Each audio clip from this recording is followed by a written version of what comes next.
past few years in Wichita Public Schools, we have utilized an instructional unit guide based around our adopted math curriculum, which is Carnegie Learning.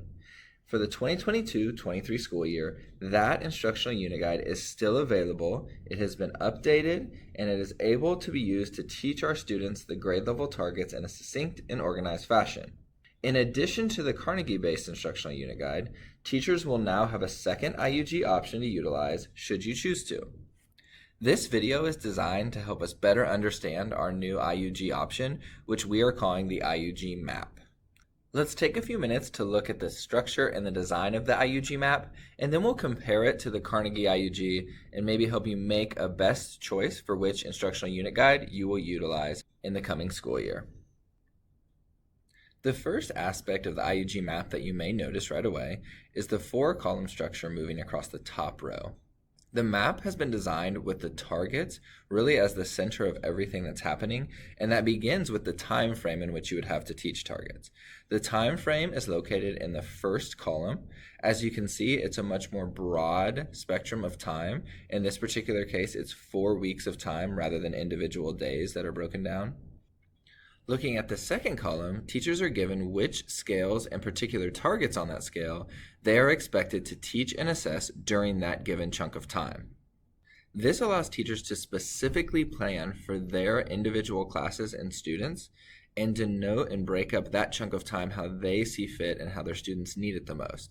So where one teacher might spend 4 days on target 1 of factors and multiples, another teacher could spend 6 days on factors and multiples target 1. As long as teachers are covering all of these targets in the given amount of time, the time given to individual targets may vary. The intention is to provide flexibility as well as customization for teachers based on the needs of their students in their buildings. In the third column of the IUG MAP, you will find links to all the available resources that we have in Wichita Public Schools. Carnegie is listed first because, again, that is our adopted resource for the district. There's also provided documents from Engage New York, the iReady Toolbox, and the Encore resources. To view what's available in a given set of resources, simply click on the hyperlink, which will take you to the drive which houses all of these documents. As you can see, I clicked on the Engage New York resources for factors and multiples, and I see this document of factors and multiples that covers all of the targets, and this is the student document. This allows me to scroll through and see if this is a document that I view as something that my students could use and benefit from, something I want to teach from. The beauty in this idea being that for a certain target, I might feel that Carnegie has the best resources, while for another target, I might feel that Engage New York offers the best resources. Even so, with a different target, I could blend an Encore resource and an iReady resource to get the most learning for my students. Again, with the idea being that I can customize exactly what I teach my students based on their needs and where they are at as learners. As I move to the final column, you will see various created obtrusive assessments that I could be giving to my students. The assessment are not district common assessments in the sense that you have to be giving these assessments to your students, but it should provide teachers with yet another resource to check for understanding. Not only that, but a resource that's already pre-made that can give you just another piece in your student's body of evidence. The last thing to make note of in the obtrusive assessment column is the link to the Scales question bank.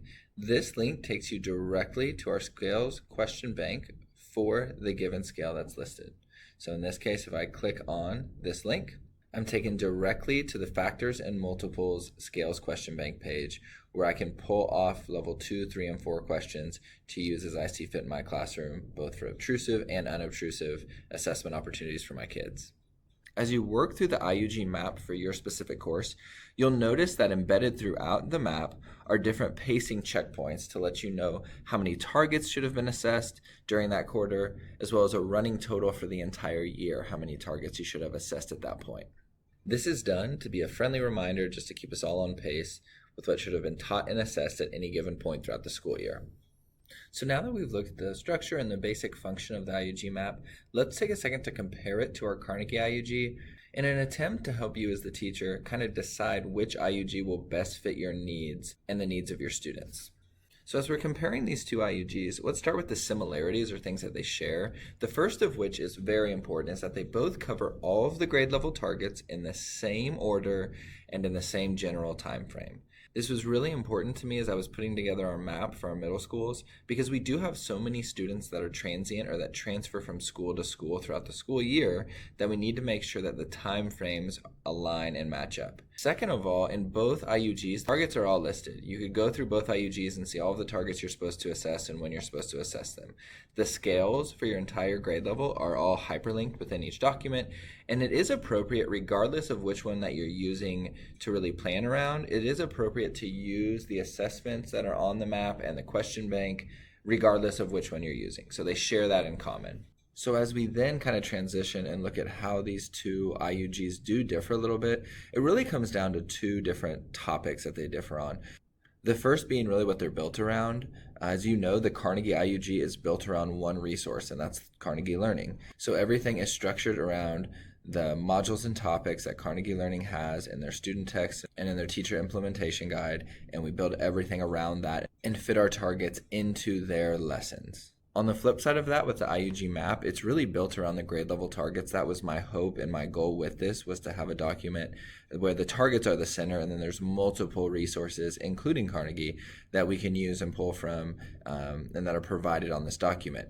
Now, when we weigh these two sides of the coin, there's not necessarily one that's better than the other. It's which one do you prefer? Do you prefer having just the same curriculum resource that probably you're used to and that you probably already have resources built for? Or do you prefer something that's really built towards the targets, then you have other resources that you're going to have to go in and pull from what's best for your kids from that list of resources? So again, neither is good or bad. They're just two options, two sides to the coin. Now, as we continue and look at the second way that these differ, it has to do with the way the pacing is broken up. So if you look at the Carnegie IUG, again, what we're used to, it's broken down by specific Carnegie lessons to teach on specific days. So it'll say that you're supposed to teach this lesson. You have 2 class periods to teach it, and then you're going to move on to the next lesson. And everything is built around, again, the Carnegie lessons, and the pacing is in specific days. As we talked about earlier with the map, it's broken down by larger chunks of time. These are all done in chunks of weeks, and teachers really use their discretion of how many class periods to use as you teach and assess different targets. So again, neither one of these is necessarily better than the other. It's what works for you.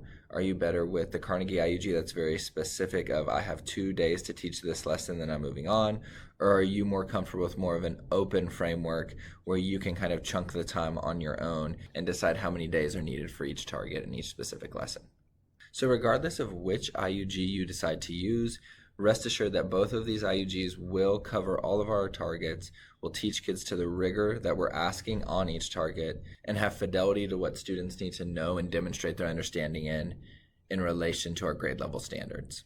So with all of this in mind, let's have another fantastic year of teaching our students and growing as educators in Wichita Public Schools.